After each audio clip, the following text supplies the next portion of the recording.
ನಿನ್ನೆ ಗ್ಯಾರಂಟಿ ಅಂದ ತಕ್ಷಣ ನೆನಪಾಯ್ತು. ನಿನ್ನೆ ಕಾಂಗ್ರೆಸ್ ಶಾಸಕರೇ ಗ್ಯಾರಂಟಿಗಳ ಬಗ್ಗೆ ಅಸಮಾಧಾನ ಹೊರ ಹಾಕಿದ್ರು. ಇದರಿಂದ ಯಾವುದೇ ರೀತಿ ಅಭಿವೃದ್ಧಿ ಆಗ್ತಾ ಇಲ್ಲ ಅಂತ CLP ಮೀಟಿಂಗ್ ನೋಡಿ ಸರ್, ಇದು ನೋಡಿ, ನೀವು ಸುಮಾರು 54,000 ಕೋಟಿ ರೂಪಾಯಿ ಪ್ರತಿ ವರ್ಷ ನೀವು 54ರಿಂದ 55,000 ಕೋಟಿ ಗ್ಯಾರಂಟಿಗೆ ಖರ್ಚು ಮಾಡ್ತಾಯಿದ್ದೀರಿ.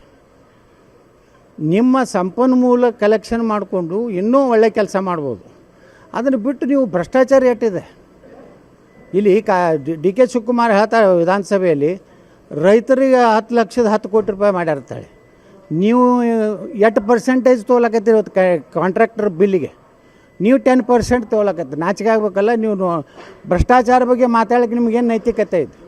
ಅಧಿಕಾರಿಗಳು, ವಕೀಲರು ಮತ್ತು ನ್ಯಾಯಾಲಯ ಕೂಡಿ ಷಡ್ಯಂತ್ರ ಮಾಡಿ ಹೆಚ್ಚು ಮಾಡಿರ್ತೇಳಿ ನ್ಯಾಯಾಲಯಗಳ ಮ್ಯಾಗೂ ಆಪಾದನೆ ಮಾಡಿದ್ದಾರೆ.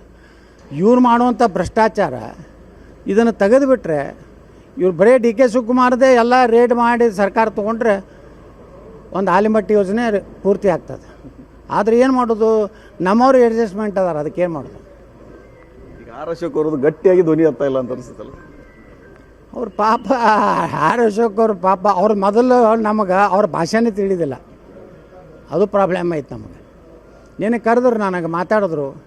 ಉತ್ತರ ಕರ್ನಾಟಕ ಎಲ್ಲ ಇದರಲ್ಲಿ ಇವತ್ತಿನ ಬೆಳಗಾವಿ ದೇಶದಲ್ಲಿ ಎಲ್ಲ ನೀವು ಸಹಕಾರ ಕೊಡಬೇಕು. ನಾನು ಸ್ಪೀಕರ್ ಜೊತೆ ಮಾತಾಡಿ ನಿಮಗೂ ಹೆಚ್ಚು ಅವಕಾಶ ಕೊಡಿಸ್ತೀನಿ ಅಂತ ಹೇಳಿದ್ರು. ಒಳ್ಳೆಯದಂದೆ. ಅಷ್ಟೇ ಒಳ್ಳೆಯ ಬುದ್ಧಿ, ದೊಡ್ಡ ಬುದ್ಧಿ ಐತಲ್ಲ, ವಿಶಾಲ ಮನೋಭಾವನೆ ನಮ್ಮ ಅಶೋಕ್ ಬಲ ಐತಲ್ಲ. ಈ ಮನುಷ್ಯ ಹೋಗಿ ಹೇಳ್ತಾನೆ ಯತ್ನಾಳಿಗೆ ವಿರುದ್ಧ ಕೇಸ್ ಹಾಕ್ರಿ ಅಂತೇಳಿ ಇವ.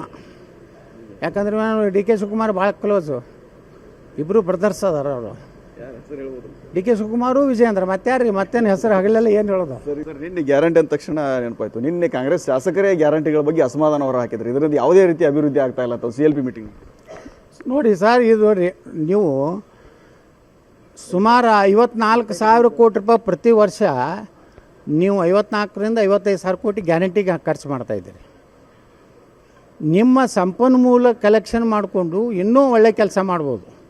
ಅದನ್ನು ಬಿಟ್ಟು ನೀವು ಭ್ರಷ್ಟಾಚಾರ ಎಷ್ಟಿದೆ ಇಲ್ಲಿ.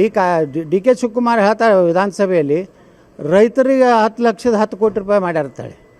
ನೀವು 8% ತೊಗೊಳಕತ್ತೀರಿ ಕಾಂಟ್ರಾಕ್ಟರ್ ಬಿಲ್ಲಿಗೆ, ನೀವು 10% ತೊಗೊಳಕತ್ತೀರಿ. ನಾಚಿಕೆ ಆಗ್ಬೇಕಲ್ಲ. ನೀವು ಭ್ರಷ್ಟಾಚಾರ ಬಗ್ಗೆ ಮಾತಾಡೋಕ್ಕೆ ನಿಮಗೇನು ನೈತಿಕತೆ ಇದೆ?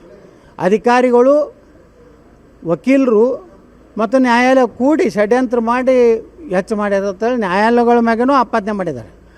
ಇವ್ರು ಮಾಡುವಂಥ ಭ್ರಷ್ಟಾಚಾರ ಇದನ್ನು ತೆಗೆದುಬಿಟ್ರೆ, ಇವ್ರು ಬರೀ DK ಶಿವಕುಮಾರ್ದೇ ಎಲ್ಲ ರೇಡ್ ಮಾಡಿ ಸರ್ಕಾರ ತೊಗೊಂಡ್ರೆ ಒಂದು ಆಲಿಮಟ್ಟಿ ಯೋಜನೆ ಪೂರ್ತಿ ಆಗ್ತದೆ. ಆದರೆ ಏನು ಮಾಡೋದು, ನಮ್ಮವ್ರು ಅಡ್ಜಸ್ಟ್ಮೆಂಟ್ ಅದಾರ, ಅದಕ್ಕೇನು ಮಾಡೋದು? ಈಗ ಅಶೋಕ್ ಅವ್ರದ್ದು ಗಟ್ಟಿಯಾಗಿ ಧ್ವನಿ ಆಗ್ತಾ ಇಲ್ಲ ಅಂತ ಅನಿಸುತ್ತಲ್ಲ.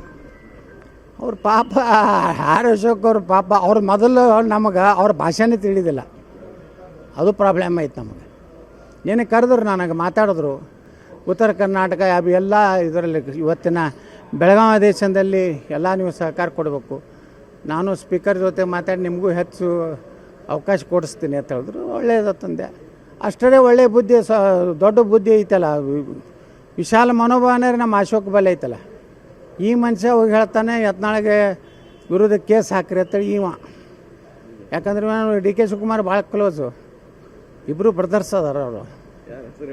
DK ಶಿವಕುಮಾರು, ವಿಜಯೇಂದ್ರ, ಮತ್ತಾರ್ರಿ, ಮತ್ತೇನು ಹೆಸರು ಹಗಲೆಲ್ಲ ಏನು ಹೇಳೋದು?